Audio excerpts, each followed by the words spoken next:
Tere, mina olen Age ja mina olen üks Golgata noortetöö liikmetest. Ja ma tahaksin rääkida sellest teile, kuidas mina leidsin Jumala või kuidas Jumal leidis minu.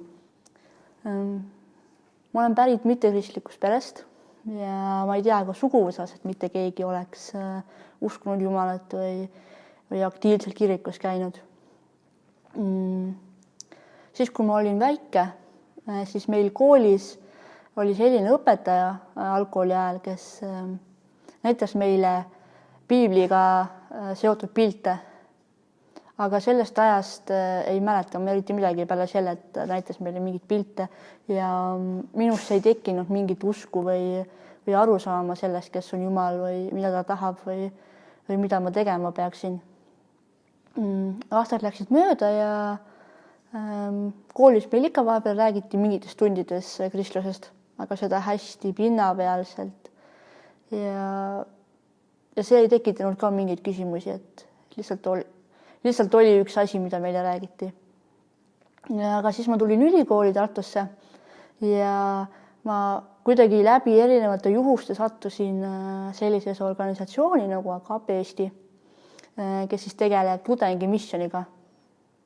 Ja ma hakkasin neil õhtutel käima seal, mis nad korraldasid tudengitele kord nädalas ja ma sain sealsete inimestega sõpradeks.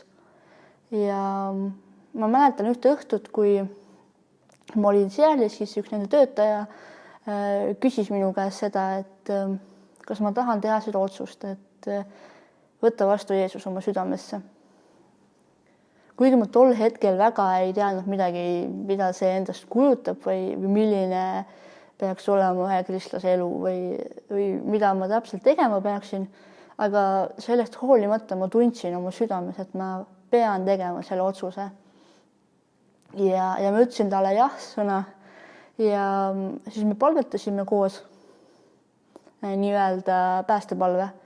Ja ma mäletan seda, kui ma olin lõpetanud selle palve, siis minu üle tuli selline rahu ja rõõm ja ma tundsin kuidagi hästi kergelt ennast.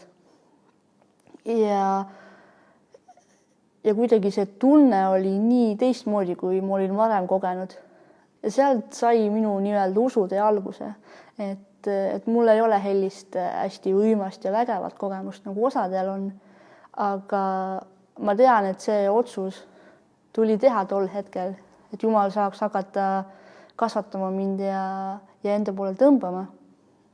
Ja sealt edasi läkski kõik see, et seal üks töötaja võttis mind enda tiiva alla nii-öelda ja hakkas mulle õpetama seda, mida tähendab kristlus ja kes on Jumal täpsemalt ja milline on suhe Jumalaga ja kuidas ise Jumalaga suhelda ja mida see tähendab, et Jeesus suri meie eest ristil.